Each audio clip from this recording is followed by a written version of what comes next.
അവൻ അപ്പാ നമ്മ പയ്യണ്ടെങ്കിലും നമ്മൾ ഷോൾ ഇടാത്ത സൈഡിൽ കൂടെ അൺകംഫർട്ടബിൾ ആംഗിളിൽ കൂടെ ഷൂട്ട് ചെയ്ത് കഴിഞ്ഞാൽ 10% പേരിൽ ഞാൻ ഓക്കെയാണ്. ബാക്കി 90 ഞാൻ കൺസേൺ ആവേണ്ട കാര്യമില്ല.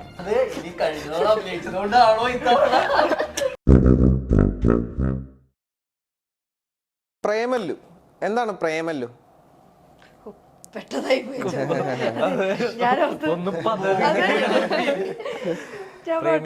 കേൾക്കുമ്പോ തന്നെ ഒരു റൊമാൻറ്റിക് കോമഡി തോന്നുന്നില്ല, ഒരു റൊമാൻറ്റിക് സിനിമയായിട്ട് തോന്നുന്നില്ലേ? ട്രെയിലർ കണ്ടപ്പോ എന്താ തോന്നി? അതെ, തീർച്ചയായും അങ്ങനത്തെ റൊമാൻറ്റിക് കോമഡി ജേണലിൽ വരുന്ന ഗിരീഷ് ഏട്ടൻ സംവിധാനം ചെയ്യുന്ന സിനിമയാണ് പ്രേമലു. അതില് ഞാനും മമിതയാണ് ലീഡ് ക്യാരക്ടേഴ്സ് ചെയ്തിരിക്കുന്നത്. ഇവരെല്ലാം സപ്പോർട്ടിങ് ക്യാരക്ടേഴ്സ് ചെയ്തിട്ടുണ്ട്. ഉറപ്പായിട്ടും ഇത് എല്ലാ പ്രേക്ഷകരെയും തിയേറ്ററിൽ അവർക്ക് രസിച്ച് കണ്ടിരിക്കാൻ പറ്റുന്ന ഒരു സിനിമയായിരിക്കും എന്നാണ് ഞങ്ങൾ പ്രതീക്ഷിക്കുന്നത്. അങ്ങനെ വന്നിട്ടുണ്ടെന്നാണ് എനിക്ക് തോന്നുന്നത്. ഈ ചിത്രം പ്രേമലു എന്ന് പറഞ്ഞൊരു ചിത്രം ഗിരീഷ് ഏടി അടുത്ത സമയത്തായിട്ട് സംവിധാനം ചെയ്യാൻ പോകുന്നു. ഇപ്പം നെസ്ലിനെയും മമിതയാണ് ഫീച്ചർ ചെയ്യുന്നതെന്ന് അറിയാൻ നേരത്ത് പ്രേക്ഷകർക്ക് ഉണ്ടാകുന്ന ഒരു കോമ്പിനേഷൻ മൂഡായിരുന്നു. ആദ്യമായി നിങ്ങൾ തമ്മിൽ ഒന്നിക്കുന്നു എന്നൊരു അർത്ഥത്തിലാണ് ഇപ്പോൾ ഒട്ടുമിക്ക പ്രേക്ഷകരും അതിനെ കണ്ടത്. അപ്പം ആ ഒരു ക്യൂരിയോസിറ്റി തന്നെയായിരുന്നു നെസ്ലിനും ഉണ്ടായിരുന്നത്. തീർച്ചയായിട്ടും ഗിരീഷ് ഏട്ടൻ്റെ ഒപ്പം വർക്ക് ചെയ്യാൻ എനിക്ക് ഭയങ്കര ഇഷ്ടമുള്ള, എന്റെ ഭയങ്കര കംഫർട്ടബിൾ സ്പേസ് ആണ് ഗിരീഷ് ഏട്ടൻ്റെ. അത് ഭയങ്കര രസമാണ് ആ ഒരു പ്രോസസ്സ്. പിന്നെ ഓഫ് കോഴ്സ് ഭാവന സ്റ്റുഡിയോസ് ആണ് ഇത് പ്രൊഡ്യൂസ് ചെയ്യുന്നത്.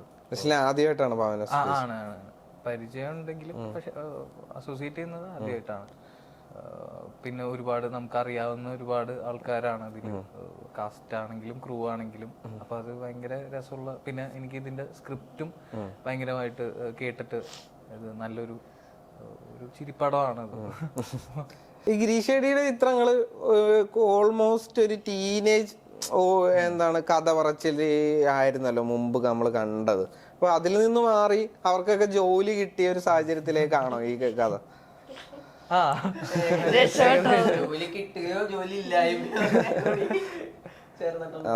ബാംഗ്ലൂർ ആ ഒരു ടീനേജേഴ്സിനെയാണ്, അല്ലെങ്കിൽ അവരുടെ പ്രശ്നങ്ങളും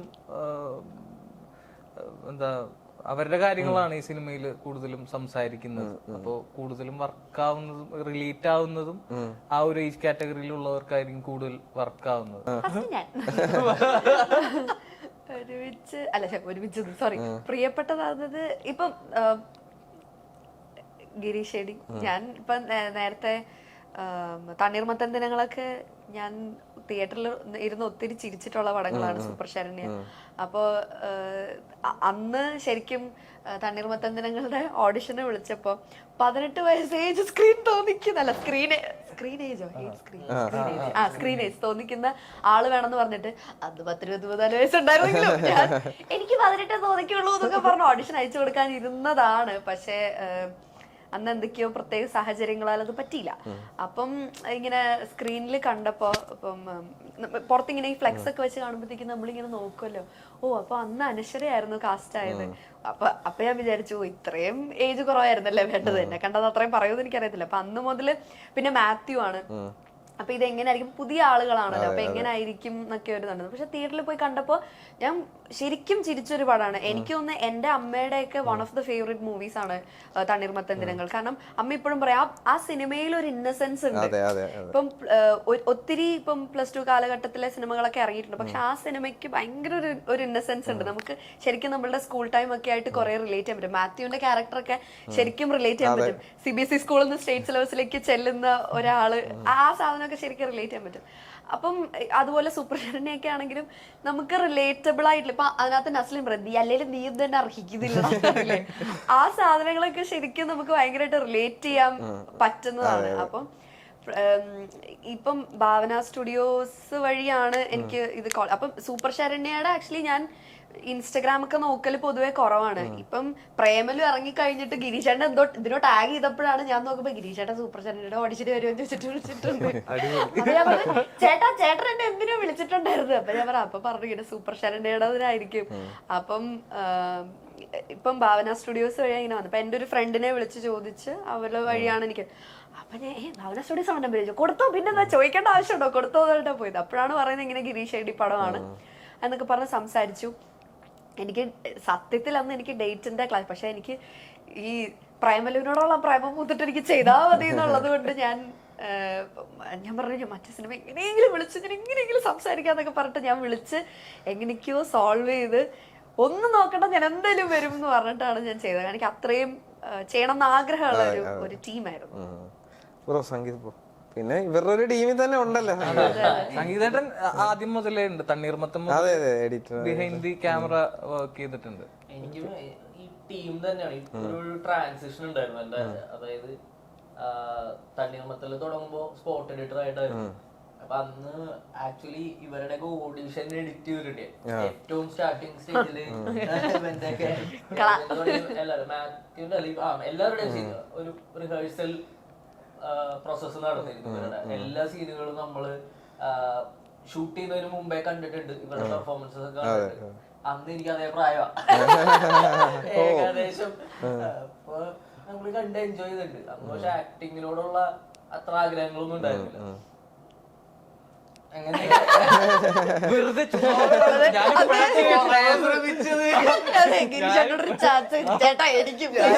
ഇടക്കൊക്കെ മിമിക്രി കാണിക്കും പുള്ളി, എന്തെങ്കിലും കഴിവ് പുറത്തേക്ക് എടുക്കാനായിട്ട്.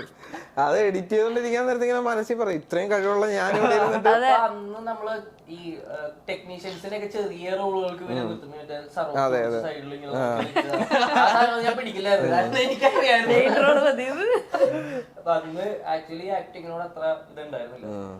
അത് കഴിഞ്ഞ് ഹൃദയത്തിലെത്തി. ഹൃദയത്തിന് ശേഷം സൂപ്പർ ശരണ്യയില് ഗിരീഷേട്ടൻ വിളിച്ചിട്ടുണ്ടായിരുന്നു ഒരു ചെറിയ ക്യാരക്ടർ. അപ്പൊ ആദ്യമേ സ്ക്രിപ്റ്റ് ഒക്കെ കേട്ടിട്ടുണ്ട്. ഗിരീഷേട്ടനായിട്ട് തണ്ണീർമത്തിന് ശേഷം സ്ഥിരമായിട്ടുള്ള കോണ്ടാക്റ്റിൽ ഉണ്ടായിരുന്നു. എപ്പോഴും ഫോൺ ത്രൂ ആണെങ്കിലൊക്കെ നമ്മള് കഥകളൊക്കെ, ഞാൻ ശരണ്യയുടെ കഥയൊക്കെ ആദ്യമേ ഫോം ചെയ്തിരുന്ന സമയത്ത് ഗിരീഷേട്ടന്റെ ആലുവയിലുള്ള വീട്ടിലൊക്കെ പോയിരുന്നു കേട്ടിട്ടുണ്ട്. അപ്പോഴേ എൻജോയ് ചെയ്താണ് കേൾക്കുന്നത്. അപ്പൊ സംഗീത് എന്ന് പറഞ്ഞ ക്യാരക്ടറൊക്കെ ഉണ്ട്, എന്റെ ക്യാരക്ടർ, അതൊക്കെ എല്ലാം എന്റെ പേരാ. ആദ്യം ചെയ്യാനുള്ളത് സംഗീതാണ് ചെയ്യുന്നത്, അതുകൊണ്ടാണ് ആ ക്യാരക്ടറിന് സംഗീതം എന്ന് പേര്. അന്നെ ഞാനാണെന്ന് ആദ്യം പറഞ്ഞിരുന്നില്ല, എന്റെ പേര് നമുക്ക് നമ്മളുടെ പേര് കേൾക്കുമ്പോഴൊരു എക്സൈറ്റ്മെന്റ് ഉണ്ടല്ലോ, അതൊക്കെ കേട്ടിരിക്കുന്നു.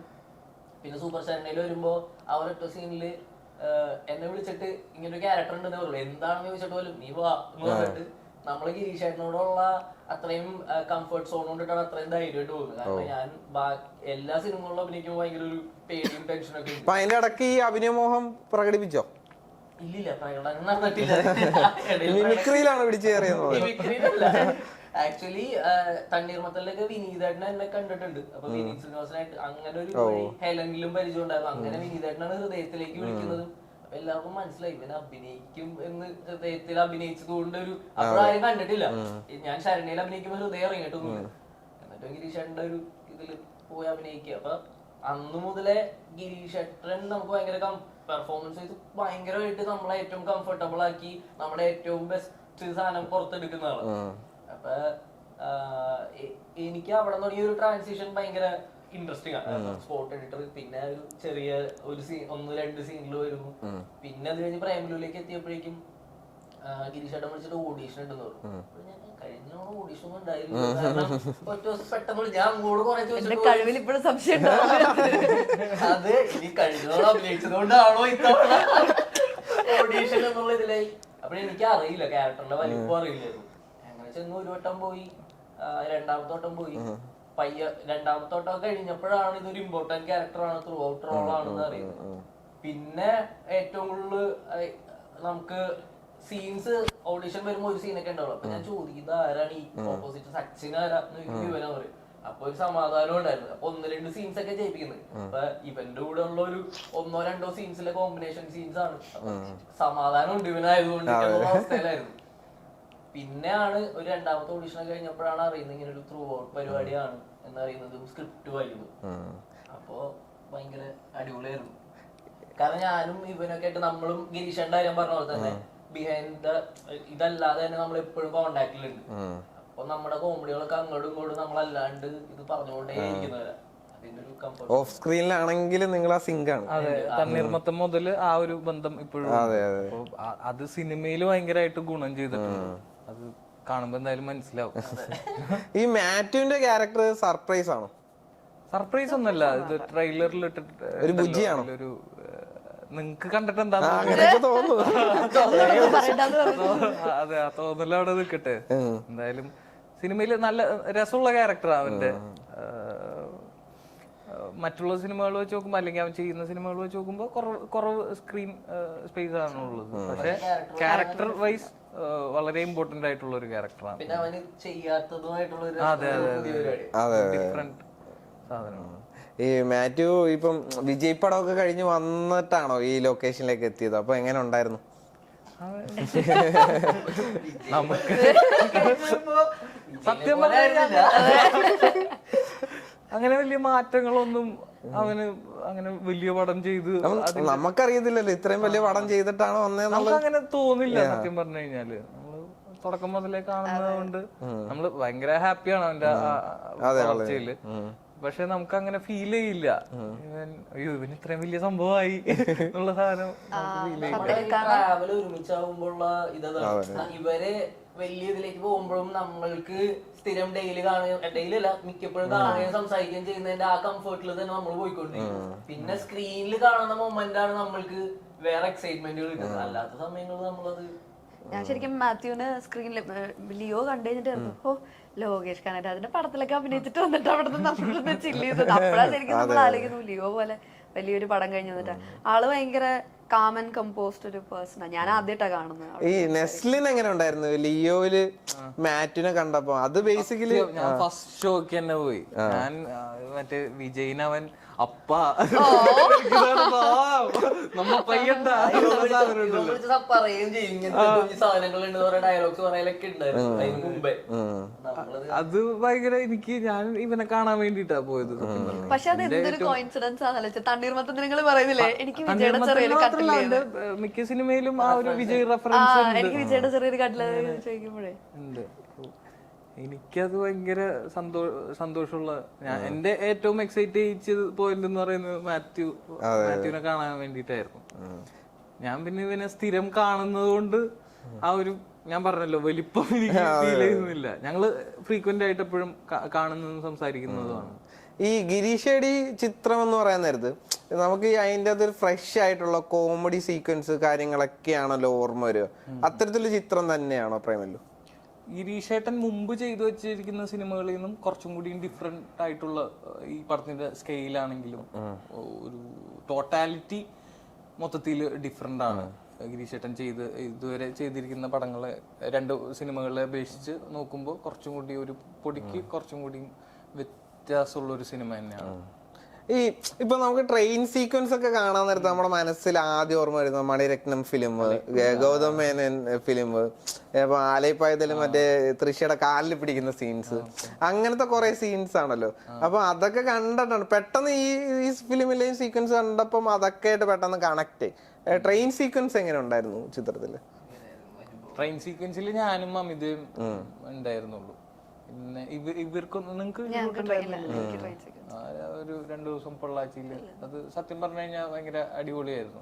2 കിലോമീറ്ററേ ഓടുള്ളൂവെങ്കിലും ട്രെയിൻ ഓടിച്ചു കൊണ്ടുവരും. പിന്നെ ബാക്ക് ടു റിവേഴ്സ് ഇടുക, പോവുക. ഞാൻ ആദ്യമായിട്ടാണ് ട്രെയിനിൽ അങ്ങനെ. അതിനിടക്ക് ട്രെയിനിൽ കയറി ആരൊക്കെ എങ്ങോട്ടൊക്കെ പോയി.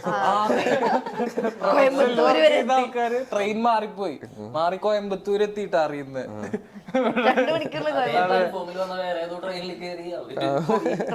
അവർക്ക് സംശയം തോന്നിയത് ഇത് ഷൂട്ട് ചെയ്യുന്ന ട്രെയിൻ വളരെ സ്ലോ ആയിട്ടേ പോവുള്ളൂ, ഇത് കുറച്ച് സ്പീഡ് കൂടുതലുണ്ട് ഈ ട്രെയിനിന്. ഹൈദരാബാദ് പോയിട്ട് എങ്ങനെ ഉണ്ടായിരുന്നു ലൊക്കേഷൻ? ഫുഡൊക്കെ എക്സ്പ്ലോർ ചെയ്തു? ഹൈദരാബാദ് ഒരുപാട് ഫുഡൊക്കെ കിട്ടുന്ന പ്ലേസ് അല്ലേ? ബവർച്ചി ബിരിയാണി, മറ്റേ ദോശ, എന്ത് ദോശയായിരുന്നു? ഒരു എന്തോ ഒരു പ്രത്യേക ദോശ, എന്തോ ഒരു മുണ്ട് കെട്ടി ഞങ്ങളുടെ അപ്പാർട്ട്മെന്റിൽ നിന്ന് ഒരു 1/2 കിലോമീറ്റർ അടുത്തായിരുന്നു അവിടുത്തെ ഏറ്റവും ഫേമസ് ആയിട്ടുള്ള ഒരു ദോശക്കട. നമ്മള് നമ്മള് പോയിട്ട് ഞങ്ങള് ചെന്നപ്പോ അവിടെ 100 പേര്, ഞങ്ങൾ ഇറങ്ങിയപ്പോ ഒരു മനുഷ്യനുണ്ടായില്ല. ചെന്നപ്പോ എല്ലാവരും ഇറങ്ങിപ്പോയി. അല്ല, ആദ്യം ചെന്നപ്പോ നമുക്ക് ഫുഡിന്റെ ഒരു ചെറിയ പ്രശ്നം, ഇവിടുത്തെ പ്രൊഡക്ഷൻ അല്ലല്ലോ, അപ്പൊ അവിടെ ചെന്നപ്പോ ചെറിയൊരു ഫുഡിന്റെ ഒരു ഇതുണ്ടായിരുന്നു. അപ്പൊ നമ്മൾ ആദ്യമൊക്കെ ഓർഡർ ചെയ്തു, ഞങ്ങൾ മലയാളി ഹോട്ടലൊക്കെ തപ്പി കണ്ടിട്ട് കഞ്ഞിയൊക്കെ ഓർഡർ ചെയ്തു. എന്നിട്ട് തപ്പി കണ്ടുപിടിച്ച് ലാസ്റ്റ് ഉച്ചക്കൊക്കെ ആകുമ്പോ നമ്മുടെ അത് കഴിഞ്ഞപ്പോ നമ്മുടെ പ്രൊഡക്ഷൻ വന്നു. പിന്നെ ഉച്ചക്കൊക്കെ ഇടയ്ക്ക് നമ്മള് ബിരിയാണി, ഈ എന്താ ബാവർച്ചി ബിരിയാണി, അത് ആ ബിരിയാണി അങ്ങനെയൊക്കെ ഓർഡർ ചെയ്തൊക്കെ കഴിക്കും. ഇവിടെ ആണെങ്കിൽ നെസ്ലിനൊന്നും അങ്ങനെ കയറി കഴിയാൻ പറ്റില്ല. ഞങ്ങള് നെസ്ലിനായിട്ട് ഫുഡ് കഴിക്കാൻ പോയിട്ട് പിള്ളേര് സെൽഫിയുടെ ബഹളമായിരുന്നു. അവിടെ എല്ലാരും നമ്മളെ ഇറങ്ങി നടക്കായിരുന്നു അല്ലേ, അവിടെ എല്ലാരും ശ്രദ്ധിക്കുന്നില്ലല്ലോ നമ്മള്. ഒരു 30 ദിവസം കഴിഞ്ഞപ്പോ ആ ഒരു വ്യത്യാസം ഉണ്ടായിരുന്നു. നമ്മളവിടെ നടന്ന് വേറൊരു വേൾഡിൽ നടന്ന് ഇവിടെ വരുമ്പോഴും അതിന്റെ ഇൻഫ്ലുവൻസ് ആ ഒരു ഫ്രീ മൈൻഡ് ഉണ്ടായിരുന്നല്ലോ ബ്രോ. ഇപ്പം എഡിറ്റർ ആയിട്ടൊക്കെ കൂടെ നിന്നെയാണല്ലോ, ഇപ്പൊ സ്ക്രീനിന് മുന്നിൽ നിൽക്കാൻ നേരത്ത് ആ ഒരു മാറ്റം എങ്ങനെ ഉണ്ടായിരുന്നു? എഡിറ്റർ ആവുമ്പോ നമ്മൾ ഭയങ്കര ക്രിട്ടിക്കാ. ആക്ച്വലി എല്ലാവരുടെയും പെർഫോമൻസിനെ ഓരോ റിയാക്ഷൻസും വെച്ച് അളന്ന് കുറിച്ച് ഇവനക്ക് അതിപ്പോഴും അങ്ങനെ തന്നെയാണ്. ഇപ്പോഴും എഡിറ്റ് ചെയ്യുമ്പോ അങ്ങനെയാണ്. അപ്പൊ ഓരോരുത്തരുടെയും എന്താ പറയാ, ഓരോ റിയാക്ഷൻ ക്യൂ ഇല്ല എന്ന് പറഞ്ഞ പോലെ കുറ്റം പറഞ്ഞിട്ടുണ്ട്. അത് ചിലപ്പോ സൈഡിൽ അതിലൂടെ പാസ് ചെയ്യുന്നവനാണെങ്കിൽ പോലും അവരെ പോലെ തെറി വിളിക്കുന്ന പരിപാടിയാണ്. പക്ഷെ അഭിനയിച്ച് കഴിയുമ്പോ അറിയാം അതിന്റെ ഒരു ബുദ്ധിമുട്ട്. അതാണ് ഏറ്റവും വലിയ വ്യത്യാസം. ഇനി ഒരാളെ പക്ഷെ എന്നിട്ടും അത് നിർത്തിയിട്ടില്ല. മീനാക്ഷി ഹോസ്റ്റ് ആയിട്ടൊക്കെ നിക്കാൻ നേരത്ത് ഇപ്പം അത് വേറൊരു എക്സ്പീരിയൻസ് ആണല്ലോ. അപ്പൊ അവിടുന്ന് സിനിമ എന്ന് പറയുന്ന ഒരു ലോകത്താണ് നമ്മുടെ ഒരു പാഷൻ, ഇല്ലെങ്കിൽ അതാണ് അവിടെയാണ് എത്തിച്ചേരേണ്ടത് എന്ന് പറയുന്നത് നമ്മുടെ ലോകം എന്ന് വിചാരിക്കുന്ന സ്ഥലത്തേക്ക് എത്തിച്ചേരുന്നു. അവിടെ എക്സ്പ്ലോർ ചെയ്യണമെന്ന് ആഗ്രഹിച്ചുകൊണ്ടിരിക്കുന്ന ഒരാളായിരിക്കുമല്ലോ. അപ്പൊ അത് എത്രത്തോളം എൻജോയ് ചെയ്യുന്നുണ്ട്? ഇപ്പം ഈ പ്രേമല്ലു, ഇപ്പൊ ഭാവന സ്റ്റുഡിയോസിനെ പോലെ മലയാളത്തിൽ അറിയപ്പെടുന്ന ഒരു പ്രൊഡക്ഷന്റെ കൂടെ വന്ന് വർക്ക് ചെയ്യുന്നു. അതിപ്പോ ഈ പറഞ്ഞത് ആ ഒരു സന്തോഷത്തിന്റെ ഒരു ഭാഗമാണ്. കാരണം ഇപ്പൊ ഞാൻ ഒരു സമയത്ത് ഞാൻ ഇപ്പം ടെലിവിഷൻ ഹോസ്റ്റ് ആയിട്ടാണ് ചെയ്തുകൊണ്ടിരുന്നത്.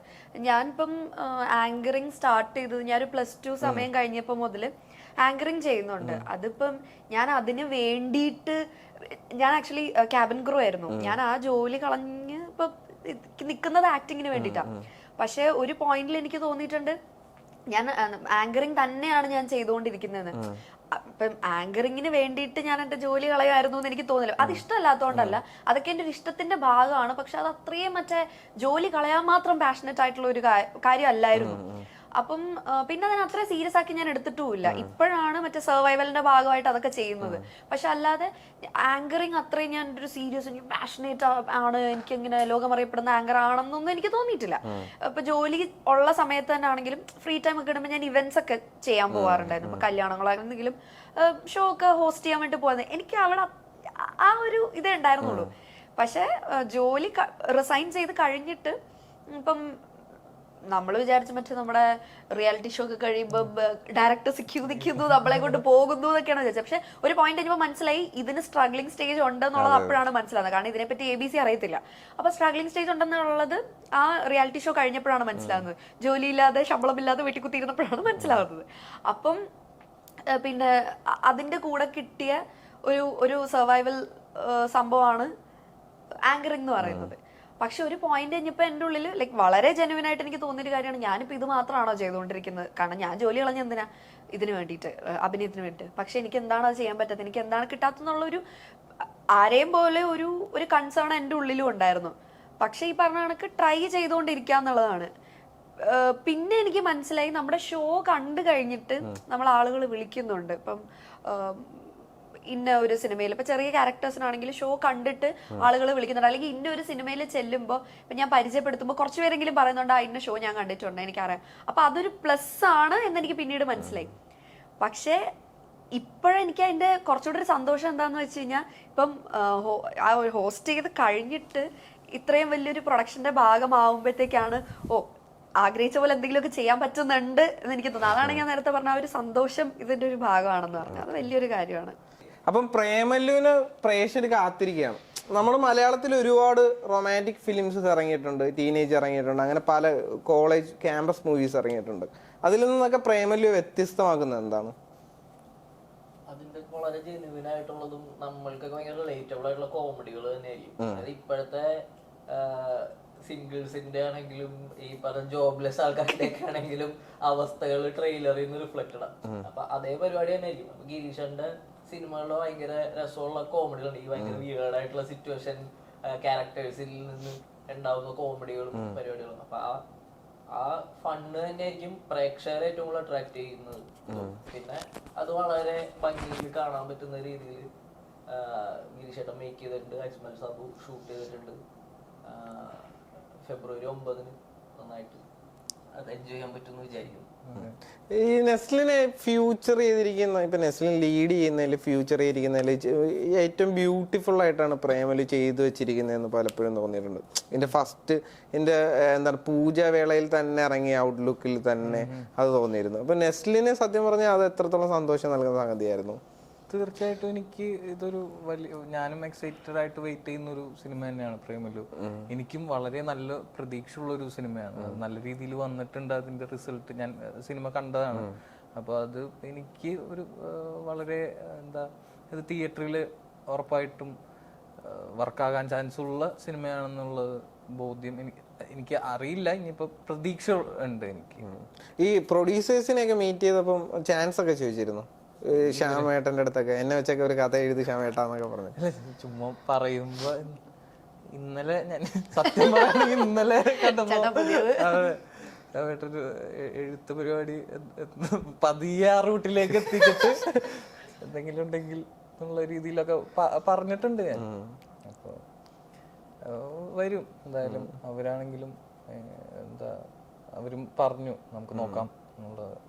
എങ്ങനെ ഉണ്ടായിരുന്നു അവരുമായിട്ടുള്ള ഒരു വർക്ക്? വളരെ ഭയങ്കര എന്താ, തുടക്കം മുതലേ നമ്മള് കംഫർട്ടബിൾ, ഭയങ്കര കംഫർട്ട് ചെയ്ത് എന്താ, നമ്മളുടെ സ്പേസ് എന്താണ്, നിങ്ങൾക്ക് വല്ല എന്തെങ്കിലും കുഴപ്പമുണ്ടോ, ഇപ്പൊ അതിപ്പോ ഷൂട്ടിനായിക്കോട്ടെ പോസ്റ്റ് ഇപ്പൊ ഈ പ്രൊമോഷനായിക്കോട്ടെ എന്ത് തരത്തിലാണെങ്കിലും നിങ്ങൾ ഓക്കെ ആണോ എന്നുള്ള കാര്യം അവര് ഭയങ്കരമായിട്ട് നോക്കുന്നുണ്ട്, അവര് ശ്രദ്ധിക്കുന്നുണ്ട്. ആ കാര്യത്തിൽ അവര് എനിക്ക് ഭയങ്കര ഹാപ്പിയാണ്. പിന്നെ അവര് പേഴ്സൺ ഓരോരുത്തരാണെങ്കിലും ഭയങ്കര ഭയങ്കര അടിപൊളി ആൾക്കാരാണ്. ഫാസിൽ ലൊക്കേഷനിൽ വല്ലതും വന്നിരുന്നു? ഇല്ല, വരേണ്ടതായിരുന്നു. ഇത് ഹൈദരാബാദ് സമയത്ത് അല്ലേ? ശ്യാമേട്ടനാണ് കൂടുതലും. ദിലീഷേട്ടൻ ആദ്യം ഇവിടെ നാട്ടില് ഉണ്ടായിരുന്നു. അപ്പൊ ആ സമയത്ത് ശ്യാമേട്ടനും പൂജയ്ക്കൊക്കെ ശ്യാമേട്ടനും ദിലീഷേട്ടനും ഒക്കെ വന്നിട്ടുണ്ട്. മീനാക്ഷി ഇപ്പം ബേസിക്കലി മീനാക്ഷിയെ സോഷ്യൽ മീഡിയയില് സോഷ്യൽ മീഡിയസ് ഒക്കെ നോക്കാൻ നേരത്ത് പലപ്പോഴും പല കമന്റ്സും കാര്യങ്ങളൊക്കെ വരാറുണ്ടല്ലോ. ഇപ്പൊ അതിൻ്റെ അകത്ത് ഡ്രസ്സിങ്ങിനെ കുറിച്ചുള്ള കമന്റ്സ് കാര്യങ്ങള്. അപ്പം അതൊക്കെ ബേസിക്കലി ഏറ്റവില്ല എന്ന പല രീതിയിലും കാണുന്നുണ്ടാകാം. പക്ഷെ എങ്കിലും മനസ്സിൽ എന്താണ് ഇതൊക്കെ കാണാൻ നേരത്ത് തോന്നാറ്? എനിക്ക് ഒന്നും തോന്നുന്നില്ല. ഞാൻ എന്ത് പറയാനാ, ഞാൻ എല്ലാരോടും ഇത് തന്നെ പറയാം. എന്നോട് എല്ലാ ഇന്റർവ്യൂലും, നേരത്തെ ഒരു ഇന്റർവ്യൂല് ചോദിച്ചപ്പോ സംഗീതം പറഞ്ഞു ഇതെല്ലാ ഇന്റർവ്യൂലും ചോദിക്കില്ല. അതെ, ഓൺലൈൻ മീഡിയ തുടങ്ങിയ കാലം മുതൽ ഉണ്ട് ഈ സംഭവം. ഞാൻ പറയട്ടെ, നമ്മുടെ ഇപ്പം ഇൻഡസ്ട്രിയിലുള്ള സൂപ്പർ സ്റ്റാർസിനെ വരെ ആളുകൾ ക്രിട്ടിസൈസ് ചെയ്യുന്നുണ്ട്. അത് എന്ത് സംഭവങ്ങൾക്കാണെങ്കിലും ആളുകൾ ക്രിട്ടിസൈസ് ചെയ്യുന്നുണ്ട്. നമ്മൾ ഈ പിന്നെ ലൈം ലൈറ്റ് നിൽക്കുമ്പം എന്നെ ആരും ഒന്നും പറയരുതെന്നൊന്നും പറയാൻ പറ്റുന്നില്ല. ആളുകൾ പറയും. ഇപ്പം ഞാൻ വിശ്വസിക്കുന്ന ഒരു കാര്യം എന്ന് വെച്ച് കഴിഞ്ഞാൽ, നമ്മൾ നല്ലത് പറഞ്ഞാൽ അതിലും നമ്മൾ മറ്റേ ഓവറായിട്ട് എക്സൈറ്റഡ് ആവുമോ ഇൻഫ്ലുവൻസ്ഡ് ആവേണ്ടോ കാര്യമില്ല. മോശം പറഞ്ഞാലും അതിനകത്ത് ഓവറായിട്ട് എക്സൈറ്റഡ് ആവും ഇൻഫ്ലുവൻസ് ആവേണ്ട കാര്യമില്ല. ഐ മീൻ എക്സൈറ്റഡ് ആവല്ല, നമ്മൾ ഡൗൺ ആവേണ്ട കാര്യമില്ല. ബിക്കോസ് ഇതെപ്പോ വേണമെങ്കിലും മാറാം. ഇന്ന് നല്ലത് പറഞ്ഞാൽ നാളെ മോശം പറയാം, മോശം പറഞ്ഞാൽ നാളെ നല്ല പറയാം. എപ്പോഴും ഈ രണ്ട് സൈഡ് ഉണ്ടാവും എന്നുള്ളത് വളരെ ഷുവർ ആയിട്ടുള്ള ഒരു കാര്യമാണ്. അല്ലാതെ നമ്മൾ അവിടെ ഇരുന്നിട്ട് ഞാൻ ഇത് ചെയ്തിട്ട് ഇത് എന്റെ കാര്യം നിങ്ങൾ ഇതിനെ കുറ്റം പറയുന്ന അതിന് കാര്യമില്ല. പിന്നെ എനിക്കൊന്ന് തോന്നിയിട്ടുള്ള ജെനുവിൻ ആയിട്ടുള്ള ഒരു കാര്യം എന്താന്ന് വെച്ച് കഴിഞ്ഞാൽ, അത് ചിലപ്പോൾ എൻ്റെ മാത്രം ഇതായിരിക്കാം. ഇപ്പോൾ ഓൺലൈൻ മീഡിയ ആണെങ്കിലും അവർക്ക് നെഗറ്റീവ്സ് പുറത്തേക്ക് കൊടുക്കാൻ വേണ്ടിയിട്ട് അവർക്ക് ഇഷ്ടമാണ്. ബിക്കോസ് ആളുകൾ പ്രൊമോട്ട് ചെയ്യുന്നത് എപ്പോഴും നെഗറ്റീവിനെയാണ്. എത്ര മോശമായിട്ട് പുറത്തേക്ക് കാണിക്കുന്നോ അത്രയും മോശമായിട്ട്. ഇപ്പം എനിക്ക് തോന്നിയിട്ടുണ്ടെന്നല്ല ദാറ്റ് ഹാപ്പൻഡ്. നമ്മൾ ഇനിയിപ്പോൾ ദറ്റ് സോ കോൾഡ് ഏറ്റവും മാന്യതയുള്ള ഡ്രസ്സ് ഇട്ട് പുറത്തിറങ്ങിയാലും ഒരു റോങ് ആംഗിൾ ഷൂട്ട് ചെയ്താൽ അല്ലെങ്കിൽ അൺകംഫർട്ടബിൾ ആയിട്ട് ഷൂട്ട് ചെയ്ത് കഴിഞ്ഞാൽ അത് വളരെ മോശമായിട്ട് തന്നെയാണ്. ഇപ്പം ഞാൻ പറയട്ടെ, ചുരിദാർ ഇട്ടിട്ട് നമ്മൾ ഷോള് മൂടിയിട്ടിട്ടില്ല, വൺ സൈഡാണ് ഇട്ടതെങ്കിലും നമ്മൾ ഷോൾ ഇടാത്ത സൈഡിൽ കൂടെ അൺകംഫർട്ടബിൾ ആംഗിളിൽ കൂടെ ഷൂട്ട് ചെയ്ത് കഴിഞ്ഞാൽ അത് നമ്മൾ നേരെ കാണുന്നതിനേക്കാളും വൃത്തികേടായിരിക്കും. ചിലപ്പോൾ നമ്മൾ ആ സ്റ്റേജ് കയറുമ്പോൾ നമ്മളെ കാണുമ്പോൾ അത്രയും വൃത്തികേട് ഉണ്ടാവില്ല.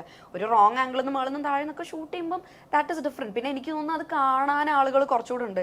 ഞാൻ ജെനുവിൻലി കണ്ടിട്ടുണ്ട് എൻ്റെ ഒരു സാരി ഉടുത്ത ഇതോ അല്ലെങ്കിൽ ഈ സോ കോൾഡ് മറ്റേ മര്യാദയ്ക്കുള്ള ഡ്രസ്സിട്ട് ഒരു ഫോട്ടോയും പുറത്തു പോകത്തില്ല, ഒരു ഫോട്ടോയും വൈറലും അല്ല. പക്ഷേ ഞാനൊരു സ്ലീവ്ലെസ് ഇടുകയോ കഴുത്തിറങ്ങുന്ന ഡ്രസ്സ് ഇടുകയോ അല്ലെങ്കിൽ ഷോർട്ട് ഡ്രസ്സ് ഇടുകയോ, ഞാനത് ഇടാത്ത ആളുമല്ല, ഇടുകയോ ചെയ്തു കഴിഞ്ഞാൽ അത് ആളുകളിലേക്ക് കൂടുതൽ എത്തുന്നത് എനിക്ക് തോന്നുന്നു നെഗറ്റിവിറ്റി ആളുകൾ കൂടുതൽ എടുക്കുന്നത് കൊണ്ടാണെന്ന്. ഇപ്പം രണ്ട് ഭാഗങ്ങളും ഉണ്ട്. പിന്നെ ഞാൻ ന്യൂട്രലാണ് പോകുന്നത്, രണ്ടും പറയുന്നവർ പറഞ്ഞോട്ടെ. പക്ഷെ സപ്പോർട്ട് ചെയ്യുന്നവരുണ്ട്. ഞാൻ ആ പോസിറ്റീവ് മാത്രമേ ഞാൻ എടുക്കുന്നുള്ളൂ. 100 പേര് ഒരു 90 പേര് നെഗറ്റീവ് കമൻറ്റ് പറയുകയാണെങ്കിൽ എനിക്ക് 90 വേണ്ട, ഞാൻ 10 ഹാപ്പിയാണ്. എനിക്ക് അവിടെ ഉള്ളൂ. കാരണം ഞാൻ എൻ്റെ സന്തോഷം ഞാൻ കണ്ടെത്തുന്നത് ഞാൻ എൻ്റെ കാര്യങ്ങൾ ചെയ്യുന്നതിൽ ഞാൻ ഹാപ്പിയാണ്. മറ്റെന്താണെങ്കിലും എൻ്റെ വിഷയമല്ല.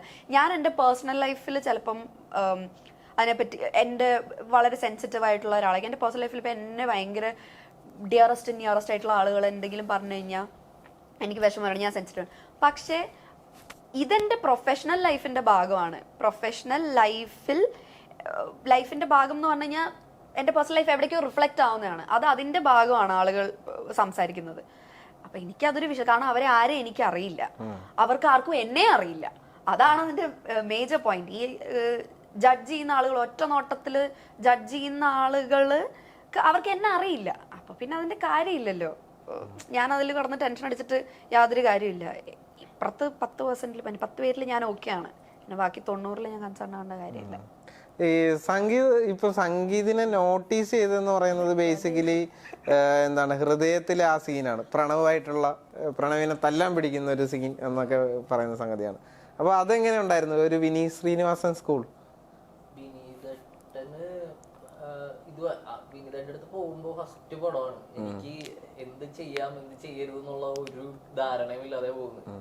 അപ്പൊ വിനീതയുടെ എങ്ങനെയാണ് കാസ്റ്റ് ചെയ്തത്? ഓഡിഷൻ വഴി? ഞാൻ പറഞ്ഞ ഞാൻ തണ്ണീർമത്തലിലും ഹെലനിലും ഒക്കെ സ്പോട്ട് എഡിറ്റർ ആയിരുന്നു. അപ്പൊ അവിടെ നമ്മള് എഡിറ്റിങ്ങിന്റെ ഇടയിൽ ഇതേപോലെ കാഴ്ച വെച്ച് അത് പൊടിക്കയ്യാന്ന് തോന്നല്ലേ സംഗീതിന്റെ. അപ്പൊ അങ്ങനെ അല്ലാതെ നമ്മള് ഇതിനിടയിൽ ഉണ്ടാവുന്ന ഓരോ പരിപാടികളും അലമ്പുകളുടെ ഒക്കെ വീഡിയോ ഒരു ദിവസം വിനീതേട്ടൻ ഷൂട്ട് ചെയ്തിട്ട് പോയി. നമ്മൾ അതും എന്തോ അലമ്പ് കാണിച്ച് അതങ്ങനെ കണ്ടിന്യൂ ചെയ്തു. പിന്നെയാണ് ഹെലനൊക്കെ കഴിഞ്ഞ് വീട്ടിലിരിക്കുമ്പോഴാണ് വിളി വന്നത്. അപ്പൊ ചെല്ലുമ്പോ വിനീതേട്ടന് പ്രോപ്പർ ധാരണ ഉണ്ട്, എന്ത് വേണം, ഏത് മീറ്റർ വേണം, ഏത് ലെവലിൽ വേണം. അങ്ങനെ പ്രോപ്പർ നമുക്ക് ഇത് ചെയ്യണം എന്ന് പറയുന്നു, നമ്മളത് ചെയ്യുന്നു, പോരുന്നു. അതില് ആളും ഹാപ്പി ആവും. പ്രണവുമായിട്ടുള്ള ഒരു ഇതെങ്ങനെ ഉണ്ടായിരുന്നു? പ്രണവായിട്ട് ആ സമയത്ത് ഭയങ്കര കംഫർട്ടബിൾ ആയിരുന്നു. കാരണം ഈ എല്ലാം മറ്റേ ഞാൻ പോകുമ്പോഴും എനിക്കറിയായിരുന്നു ബേസിക്കായിട്ട് ഇടി പരിപാടി റാഗിങ് ഒക്കെ ഉണ്ട്. അപ്പൊ നമ്മള് എഡിറ്റർ ആണെങ്കിലും അന്ന് തെറ്റിദ്ധരിച്ചിരുന്നത് ഇടിയൊക്കെ ഫേക്ക് ഇടിയാണെന്നുള്ളത്. പക്ഷെ ആംഗിളിന് വേണ്ടിയിട്ടും ഷോർട്ടിന് ഇതിന് വേണ്ടിയിട്ടൊക്കെ റിയൽ ആയിട്ട് ചെയ്യേണ്ടി വന്നിട്ട് അത്ര ആ ഇമ്പാക്റ്റിൽ തന്നെ അല്ലെങ്കിലും കോണ്ടാക്റ്റിൽ തന്നെ ഇടിക്കേണ്ടി വന്നിരുന്നു. അപ്പോ ഇത്തിരി ബുദ്ധിമുട്ടായിരുന്നു ആദ്യം ചെയ്യാനൊക്കെ. എന്തെങ്കിലും ഓപ്പോസിറ്റിലുള്ള ഒരു കൺസേൺ കൊണ്ടിട്ട് എന്തെങ്കിലും പറ്റുമോ എന്നുള്ളത്. അത് പ്രണവ് മോഹൻലാലാണ്. അല്ലെങ്കിൽ തന്നെ അവിടെ ഈ സീൻ ഷൂട്ട് ചെയ്ത് കഴിഞ്ഞപ്പോ തന്നെ ഫാൻസ് ഇടിക്കും എന്നുള്ളൊരു ഇതങ്ങോട്ട് പടർന്നായിരുന്നു. അപ്പൊ പക്ഷെ പ്രണവ് ഭയങ്കര കംഫർട്ടബിൾ ആണ്. അവരൊക്കെ പ്രോപ്പർ ബോഡിയൊക്കെ ബിൽഡ് ചെയ്തിട്ടുള്ള. ഞാൻ ഇടി കഴിഞ്ഞിട്ട് ഞാനാണ് സത്യം പറഞ്ഞ പിറ്റേ ദിവസം എനിക്കായിരുന്നു മേലുവേദന. നിൽക്കുന്ന ആളുകൾ മറ്റേ നീ തീർന്നു ഹൈദരാബാദ് വെച്ചിട്ട് ചോദിച്ചു ആരൊക്കെ വന്നിട്ട് ദർശന പാട്ടിലുള്ള ചേട്ടനല്ലേ എന്നൊക്കെ വന്നിട്ട് ചോദിച്ചു. ഹൈദരാബാദ് നമ്മള് ആദ്യത്തെ ദിവസം ഷോപ്പിങ്ങിന് പോകുമ്പോ ചോദിച്ചു. അവിടെ സംഗീതായിരുന്നു തോന്നല്ലേ ദിവസങ്ങളില് ഞാൻ കിട്ടി. ഞങ്ങള് ഫസ്റ്റ് ഡേ വന്നിറങ്ങി നമ്മളൊരു മാളില്, എനിക്ക് സ്റ്റുഡിയോയിലാണോ വെബ്സൈറ്റിലോ എവിടെയോ പോയ സമയത്ത് ഒരാളിങ്ങനെ നോക്കണ്ട. അപ്പൊ ഞാൻ വെന്മാരുടെ തേടാ ആരൊക്കെ അറിയുന്ന കിട്ടിയവിടെ ആള് വന്നിട്ട് ദർശന സോ. പിന്നെ അതിനുശേഷം അപ്പൊ ഇവരൊന്നും മലയാളികളെ അല്ല, ഇവര് കണ്ടിട്ടുണ്ട് ഹൃദയം. ആ പാട്ടും പിന്നെ പാടുവും കണ്ടിട്ടുണ്ട്. ഈ മിമിക്രീനെ കുറിച്ച് എല്ലാരും പറയുന്നത് അത് കാണിച്ചാണ് ചാൻസ് എല്ലാരും വിളിച്ചോണ്ടിരിക്കുന്നത്. എന്തെങ്കിലും ഒരു ഐറ്റം എന്തെങ്കിലും ഒരു ചെറിയ നിർത്തി. ഈ ഗിരീഷ് ഏടിയെ കാണിക്കുമെന്നൊക്കെ പറയുന്നു. അത് ഞാനല്ല. അത് ഞാനായിരിക്കില്ല. അപ്പൊ ആരെ കാണിക്കുന്നു? നെസ്ലിനെ കാണിക്കുന്നു. ഇവന്റെ ഒക്കെ ശബ്ദം എന്ത് പാടാ. പിന്നെ ആരുടെ സിമ്പിൾ ആയിട്ട് എന്തെങ്കിലും പറഞ്ഞു? ഞാനത് ആ സമയത്ത് പറയാ, അത് തണ്ണീർമത്തന്റെ സമയത്ത് ഡയറക്ടേഴ്സിന് മുന്നേ മാത്രമേ കാണിക്കത്തുള്ളൂ. അതെ കണ്ടു കഴിഞ്ഞാൽ എക്സ്പോസ്ഡ് ആയി ക്രിയേക്കില്ല. അതുകൊണ്ടല്ല കേട്ടോ, ഞാൻ ആ ഒരു സമയത്തൊക്കെ പിന്നെ കാണിച്ചു, പിന്നെ അത് അങ്ങോട്ട് നിന്നുപോയി. എഡിറ്റിങ്ങിന്റെ ചൂടിലും ആ കഴിവ് മുളയിലെന്നുള്ളിയല്ലേ. ഓക്കെ, അപ്പൊ പ്രേമലുവെ കാത്തിരിക്കുന്ന പ്രേക്ഷകരോട് എന്താണ് പറയാനുള്ളത്? പ്രേമലു എന്തായാലും നിങ്ങളെല്ലാവരും തിയേറ്ററിൽ തന്നെ പോയി കാണണം. എന്താണ്, ഒരുപാട് നല്ല മൊമെന്റ്സും അല്ലെങ്കിൽ ചിരിച്ച് സന്തോഷിച്ച് കണ്ടിരിക്കാൻ പറ്റുന്ന ഒരു സിനിമയാണ്. അതിൽ ഒരുപാട് നല്ല പാട്ടുകളുണ്ട്. പാട്ടുകൾ ചെയ്തേക്കുന്നത് വിഷ്ണു ചേട്ടനാണ്. വളരെ നല്ല രീതിയിൽ വന്നിട്ടുണ്ട്. അതിൽ ഒരു സോങ് ഇപ്പൊ കുട്ടിക്കുടി എന്ന് പറഞ്ഞ ഒരു സോങ് ആദ്യം റിലീസായിരുന്നു. പിന്നെ ഇപ്പൊ വരുന്നുണ്ട് പുതിയ സോങ്ങുകളും. വളരെ നല്ല രസമുള്ള സോങ്ങുകളാണ് വിഷ്ണു ചേട്ടൻ ചെയ്തിരിക്കുന്നത്.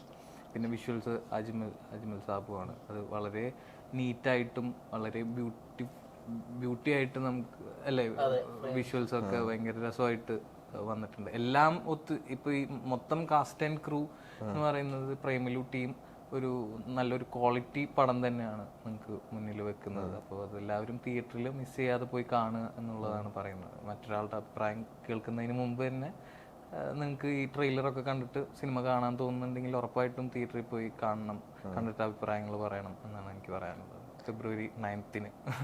ഈ ശ്യാംപുഷ്കരൻ ഇതിന്റെ ലോഞ്ചിന് പറഞ്ഞിരുന്നല്ലോ, നെഗറ്റീവ് ആണെങ്കിലും പോസിറ്റീവ് ആണെങ്കിലും നിങ്ങൾ പറഞ്ഞോ ഫിലിം സർവൈവ് ചെയ്തോളും, അതെനിക്ക് ഉറപ്പാണ് എന്ന് പറഞ്ഞു. എന്താണ് അത്രയ്ക്ക് ഉറപ്പ്? ഇത് ഉറപ്പെന്ന് പറഞ്ഞു കഴിഞ്ഞാല് ഞങ്ങൾ അവകാശവാദം ഒന്നും ഇല്ല കേട്ടോ. ഇതിങ്ങനെ ഇത് വലിയൊരു പടമാണ് അല്ലെങ്കിൽ ഇത്രയും ഭയങ്കര അടിപൊളി പടമാണ്.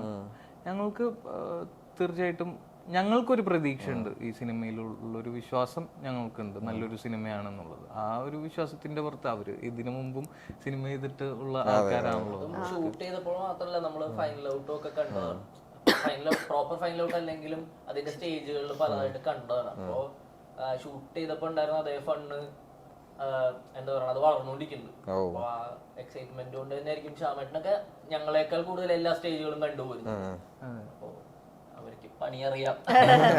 നമുക്കത് ഞങ്ങൾക്കൊരു സന്തോഷമായി. സത്യം പറഞ്ഞാൽ ശ്യാമേട്ടനൊക്കെ പറയുമ്പോ നമ്മൾക്ക് എപ്പോഴും നമ്മൾ ചെയ്യുന്ന സിനിമകളോട് ഭയങ്കര സ്നേഹവും പ്രതീക്ഷയൊക്കെ തന്നെ ആയിരിക്കും. പക്ഷെ അവരൊക്കെ പറയുമ്പോ നമുക്ക് കുറച്ചും കൂടി സന്തോഷം. അതെ, കോൺഫിഡൻസ് കൂടുകയും ചെയ്യും. അതെ സത്യം. അപ്പൊ എല്ലാ ആശംസയും, നിങ്ങളെ കുറെ അടിപൊളി ക്യാരക്ടറിനെ കാത്തിരിക്കുന്നു. Thank you so much.